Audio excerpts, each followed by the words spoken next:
Elizabeth, known on Instagram as Patent Scientist, and I'm right now preparing for PhD programs. I've been studying for the GRE. I've also done some LSAT prep in the past because I'm interested in going into law school in the future. So Steve and I are kind of going to be going through some tips that may be helpful for you as you prepare for the LSAT or the GRE or kind of any standardized test.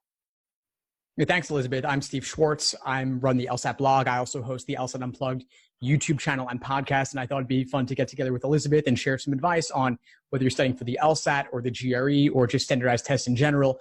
We thought we'd share some general advice for all of you, no matter what you're prepping for.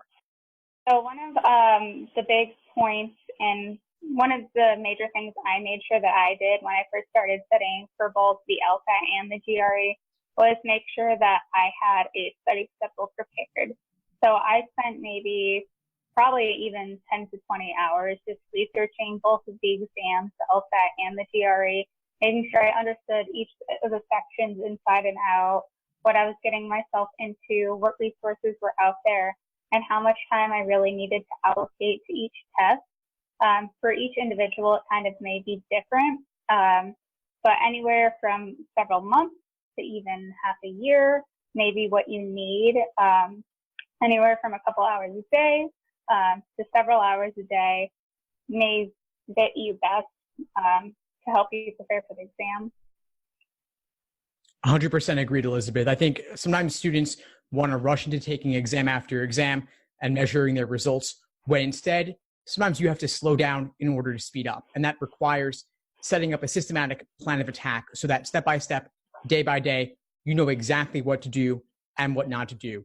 I've laid out a variety of LSAT study schedules on my website, and they follow a 5-step approach that I call the laser approach to studying: learning, accuracy, sections, exams, and review, so that you're learning the basics under untimed conditions before you give yourself that extra timing pressure. And that idea of half a year, that's really not too long. When you consider the importance of the LSAT or the GRE in your admissions chances, it's well worth making that time investment. It's oftentimes more important than your undergraduate GPA. So spending more than 2 to 3 months, ideally at least 5 to 6 to reach your fullest potential, is well worth it. And I kind of definitely agree with that. So far, I think I've put in about 2.5, maybe 3 months for the GRE. And over that time, it's not like I've been spending 10 hours a day studying the GRE. Sometimes I don't study a day. Sometimes I study maybe a couple of hours. Sometimes I, put in work and study maybe 8 hours a day, do a practice test and review that practice test that day. But having that reinforcement over that period of time really helps me feel more comfortable with the exam. And now going to take it, when I take it September 21st, I know I will have put in the work, I've put in the time, I won't feel guilty like I could have done more. And you're not going to, question the things that you could have done. Whereas if you only give yourself 3 weeks, I know some people have only studied 2 weeks for the GRE. Yeah, they may do fine, but you're not going to be having that anxiety and doubt if you give yourself more time. You're never going to regret having more time as opposed to having less time. That's so true. You don't want to sell yourself short on this. It's funny, back when I was studying for the LSAT myself, I took a cold diagnostic and got a 152. And I was pretty discouraged about that because I was hoping for a top 14 law school. I'd gone to a top undergrad, and it took me months to break out of the 150s. And I ultimately scored a 175 on test day. And it took me an entire year to get there. And so I'm not saying it should take anyone that long necessarily, but if I'd quit after 2 or 3 months, I never would have gotten to my goal score, and I would have never achieved my fullest true potential. And so if you're studying over a period of 2 to 3 months or longer, I definitely agree, Elizabeth. I think that you're not going to necessarily put in 8 hours every single day, nor should you. That's a recipe for burnout, in my opinion. And that's what I've seen from a lot of students who take full-length timed exams on back-to-back days. It just leads to burnout. But slow down, set a reasonable, realistic study schedule where it's maybe 10, 20 hours a week, especially if you have other obligations. And it's one of those cases where really slow and steady wins the race in the end. And what you said about starting with a low LSAT score, my first diagnostic LSAT score was like a 148. I barely finished sections. I did really poorly. And that's doesn't even mean you're doomed. My second diagnostic, I think, went up several points after that. And I only got in about 2 months into my LSAT prep. But even as long as you stay persistent with your prep and you keep going forward, you're going to get better. It's nothing to be discouraged about. And one of the things to avoid is definitely don't go looking on all the forums that are going to tell you, like, your diagnostic means you're doomed and all of that type of stuff. Don't continue to doubt yourself. I guess that would be a second piece of advice that I have. You can quickly fall into the trap of thinking that you're not good enough because of the score that you got, but these tests are designed to be able to be learned. So, like the GRE, for example, the most difficult math on the GRE is Algebra 2. I've gone up to taking calculus. I'm very good at math. I was a math teacher. I taught middle school math. I know I'm good at math. My first quant score was not even a 150. I was extremely discouraged. I was like, wait, is everything I know a lie? Am I not good? But it's just the test, and you have to learn the test and the test questions and what the test makers want you to know. So you really do have to take the time, calm down, don't let your anxiety make you perform worse than you would if you had a calm mind. Yeah, definitely so true. I mean, a diagnostic is not a reflection of your intelligence or your self-worth as an individual. All it tells you is that you haven't yet learned this material, and it tells you where you need to focus. And I'm actually of the opinion that diagnostic tests for both the LSAT and GRE aren't necessarily worth doing. They can serve as a good benchmark for you to later measure your progress, which is nice. But the LSAT in particular, that's like a foreign language, especially the logic games. Most people do not do well on those their first time around. And the other sections are surprisingly difficult as well, even the reading comprehension. And so I find most students improve significantly from their diagnostics just because they didn't learn the material at first, then they go out and learn it. They naturally improve over time regardless. And prep companies love to use diagnostics to claim responsibility for having helped students achieve those improvements, when in reality, everyone improves no matter what. But that could serve as motivation, or it could serve as to maybe depress you a little bit. So just know what kind of person you are and take your results with a grain of salt. Yeah, and as far as the GRE goes, the diagnostic, in my opinion, was especially not helpful because, I'm 24 now, and a lot of the math on the GRE is high school geometry, high school algebra 2, factoring, what's the surface area of a cylinder. A lot of us haven't taken that math in 5, 6, 7, maybe more years.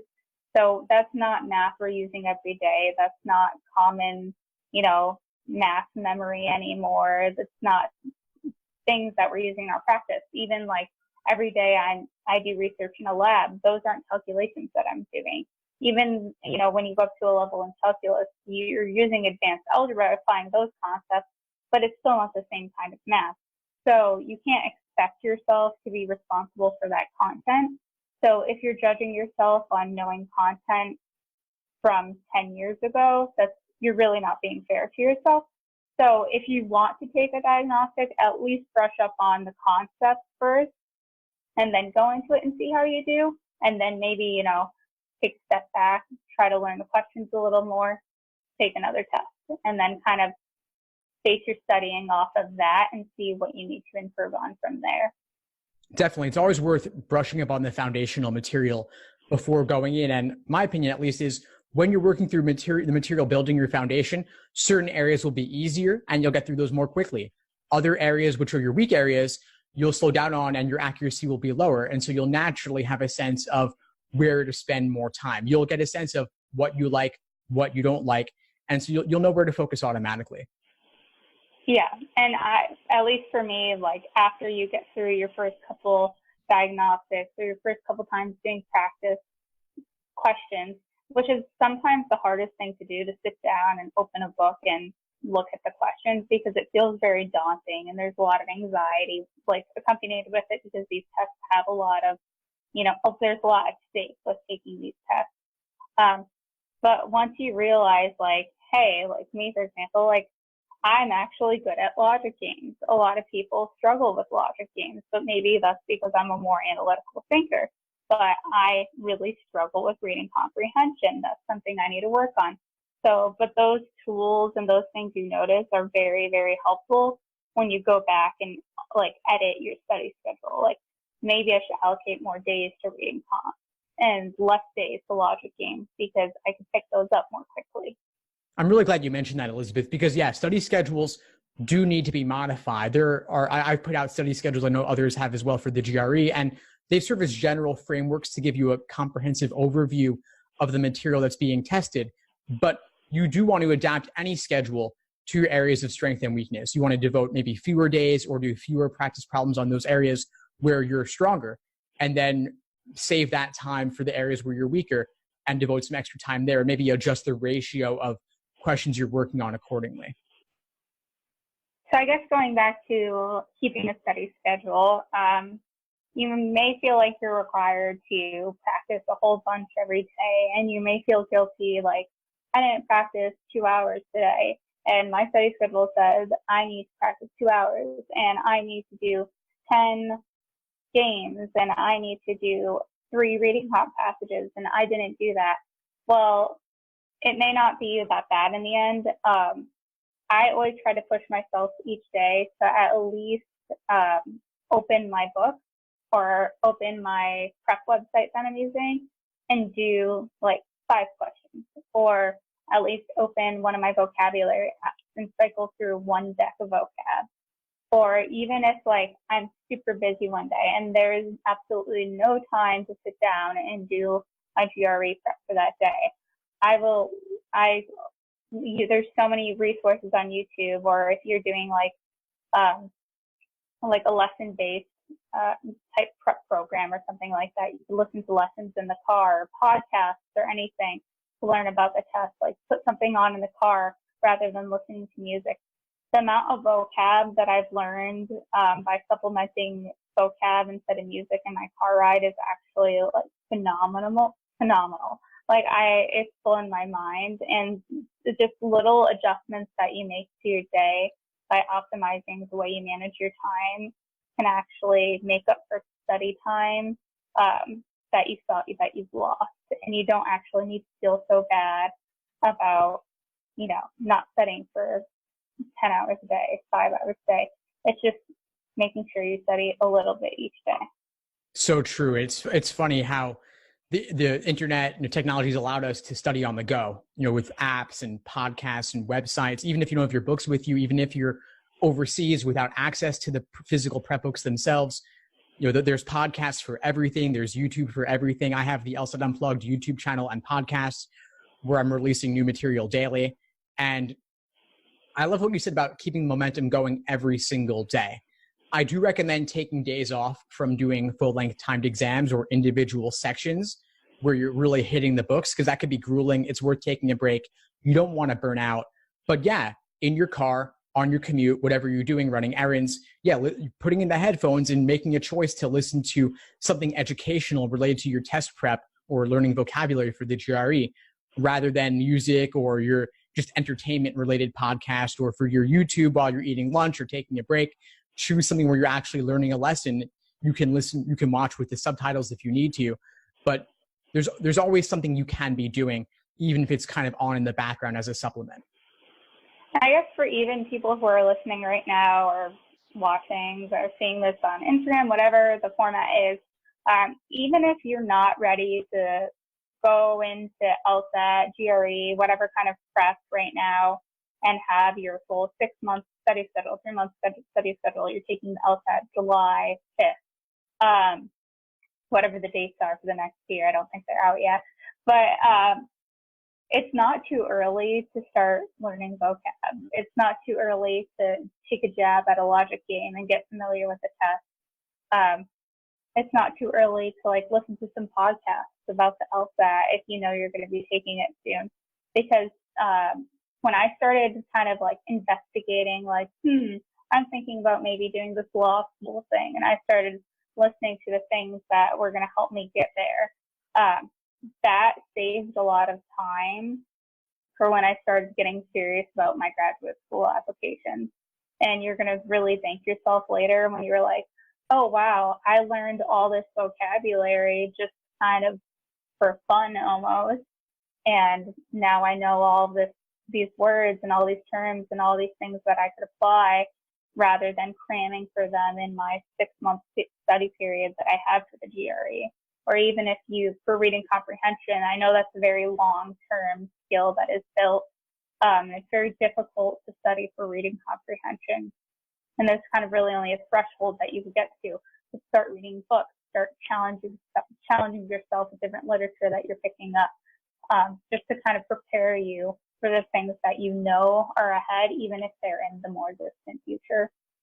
Definitely. Reading comprehension especially, it does take longer to learn. You can't overcome an entire lifetime of never reading books and then suddenly attack reading comprehension on a standardized test. And that does take longer than 3 months to build or 6 months to build. And so I would encourage folks, go out and read the Scientific American or the Economist just to get used to reading dense, difficult text, and especially reading dense, difficult text on screen, since now the LSAT is digital going forward, at least in North America. And with regard to just passively absorbing the information about the process in general, could help to remove a lot of the anxiety around applying to graduate school, applying to law school, taking these exams. You can listen to these podcasts without ever even opening a prep book yet or doing a single question, just to get familiar with what is on this exam. And one of the nice things about audio that I like is that you could listen to a podcast while you're doing errands and then listen to it again 6 months later and pick up new insights from it. There's a lot of value in that repetition to really absorb things fully.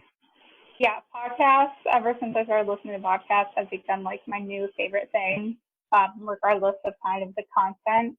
Listening, and whether you're kind of an audio or visual or regardless of the type of learner that you are, hearing things or learning things or seeing things in different formats is very helpful. And when it comes down to taking your test, you're going to realize how those different things play into how you answer questions. You may be reading a passage and see a word, but you don't really remember it, and then you're like, oh, I remember hearing this word, or I remember seeing this word, and then you remember more of a context if you heard it in a podcast, as opposed to remembering the flashcard definition. I also think it's really important to make sure that you time your practice, not just make sure that you time your practice exams, because time is also one of the biggest enemies or challengers in these kind of exams. The LSAT, the GRE, they're both a little over 3 hours, I believe. I don't know the exact timing. Yeah, around 3 hours. Breaks. But that sounds like a long time. But when you get in there and you start taking a section, it is not long at all, especially on the logic games. How much does the time break down per game? So you get 35 minutes per section and then an average of 8:45 per game. Yeah. So it's not a long time, especially with the more complicated ones. The more quickly you can answer a question with logic games, the better. So a tool that I use is a watch or a timer. But I like the watch because it doesn't make a noise. It'll just vibrate on my wrist. So I can go over if I happen to take a little longer and it's not too obnoxious. But I'll set the timer for however long I need on a question. And then I'll answer the question, and then it actually trains me to only spend that amount of time on a question. And then that way, when I do a full-length practice, I kind of have that trained or innate behavior to spend that amount of time on a question. And I get faster and faster and faster on each section, rather than kind of just melting away the clock and being like, oh, wow, I have 5 questions left and 1 minute. I love that advice. I love the idea of introducing timing early because, of course, these exams are timed and the time constraints are pretty brutal. It's not even reasonable to ask people to complete these questions in the time allotted. And so they're really pushing you to your limits. And the LSAT's a little bit different in that I wouldn't recommend timing individual games or individual passages because they do vary in difficulty. But I would agree that it's useful for when doing timed sections, time them for 35 minutes And at first, you could set your watch or timer to finish at the 35-minute mark to notify you then. And then you could continue working after that to complete the section just to finish it. And then go back and see where did you actually run out of time? How could you adjust your pacing accordingly? Because that is one of the big factors in doing well in this exam, aside from the content itself, aside from the accuracy, is the pacing and the endurance. What do you think about nerves and anxiety? How does that play into timing for you? And any advice you have on that? So I noticed that the more distractions that I have, the more nervous that I get. I've taken the practice before as well. So I'm kind of a little familiar with the testing environment. I know that they give you the soundproof headphones. So if I take a practice exam, I'll put these on to kind of feel the thing, just kind of simulate the environment more, which also helps block out sound. But I noticed that if there's a distraction, I will get more nervous about the question. And like, especially if it's a passage or like a section that I'm weak on. So like the verbal section on the GRE or reading comp on the LSAT. And then when I get nervous, I'll do really poorly on that section. And then that makes me more nervous. So when something like that happens, if I'm practicing or doing a practice exam, I'll actually stop for a minute and take a second, 30 seconds, 25 seconds, whatever it is. It's like not even look at the exam, put my pencil down, and just close my eyes and breathe for a little bit, because that's the only thing that's going to actually calm me down. And it's worth taking like the 25, 30 seconds, calm down, rather than blowing through questions and getting like 5 questions wrong. Because like that's how much my anxiety will get ramped up from the distraction. Or even if I'm getting in my head about a question because I get stumped on not knowing what the word is that goes in the blank. So if you are a person that struggles with anxiety or distractions and things like that get to you, I would recommend coming up with some sort of a system during test day, whether it's taking a deep breath or there's different like kind of like tapping techniques that you can do, coming up with something that's not going to kill your time, but that's going to calm you down, so that you don't let that be the reason you do poorly, because it's not worth it. I love that advice. I also agree. It's important to develop the ability to slow down, pause, take a deep breath, even with all the stress and adrenaline of test day. And that's hard. And the way you do that is by training it early during your time practice tests, during your time sections. Do the exact same thing. And you can train this. It's, as you can call it meditation or focus training, whatever you want, but being able to kind of zoom out, take the big picture, recognize that you may be having difficulty with this one question, but that one question is not necessarily representative of how you'll do on the exam as a whole. And you could always come back to it later. There are some great meditation apps out there. There's Headspace, there's Calm, there's the Focus app, there's a million guided meditations on YouTube as well. Just try out a bunch, find what works for you, and use it consistently. Even just 5 minutes a day over the course of a few months could make a big difference. And if you have a longer timeline, or if you're not even starting the actual test prep process yet, this is one of those things where if you do it over the course of 6 months or a year or longer, you'll be amazed at the rapid transformation and the benefits you can get over a longer period of time. Yeah, and even in worst case scenario, I think it's important to know that even if you think you did poorly on an entire section, that entire section isn't the entire exam, and you should not let that, bring you down for the entire exam. You have to kind of learn how to pick yourself up and just move on to the next exam section. So like if you're in the LSAT or the GRE, if your first like the exam section is like the logic games, and you struggle with that, and you're like, oh no, how am I going to get past it? Take a deep breath. That's over. Put it in the past. Now you're focused on reading comp. If you struggle on quant in the GRE and you've got a really difficult, it's usually a mid-level quant section for your first section, but if you really struggled with quant section, just relax, take a deep breath, move on to your next section, and try to make it a strong one. You always kind of have time to get at least some of those points back. And worst case scenario, they are multiple choice exams, except for the writing portion of the GRE. And you're always going to have a certain percentage to even get the right answer. So it's not, at the end of the day, you have a chance to get things right and you have a chance to redeem your score.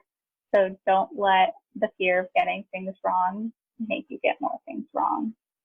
Exactly. And there's no guessing penalty. You do want to fill in everything, and you have at least some odds on that. And by the way, I don't want to circle back to something you said earlier, Elizabeth, about the headphones. They give you those noise canceling headphones on the GRE. Yes. That's awesome. Yes. At least the testing centers that I've been to. And it's even for the MCAT, it's the same way as well. That's cool. I wish the LSAT would do that. They don't give you anything. Oh, they don't? Not even earplugs. Not even earplugs. So all that means is like anything else. Yeah, you've just got to practice like it's game day. Take tests in potentially distracting environments. Because I'm sure that even at the GRE testing centers, there are other people around and they could make a little bit of noise, or even if they move around or the proctor moves, that could distract you a little bit, right? Yeah. I had a friend recently who just took the MCAT, and they have the noise canceling headphones, but they really don't cancel all the noise. It just kind of helps you stay in your bubble more. And most places they'll have kind of the cubbies that you're in, and you have your computer screen.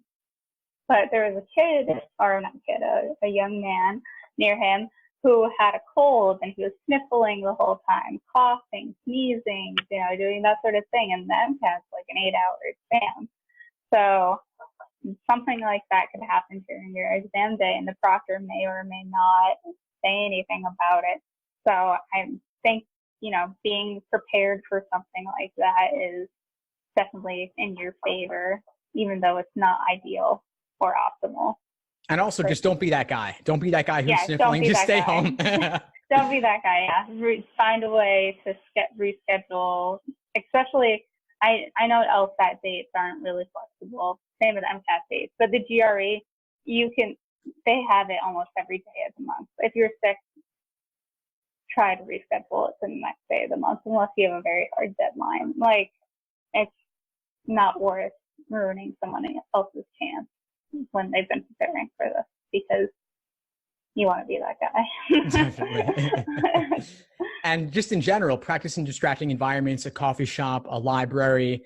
A lot of prep companies offer free proctored exams for marketing purposes. And so you can kind of ignore the sales pitch and just bring your own exam, even if you want, just to have that proctored setting with other people in the room.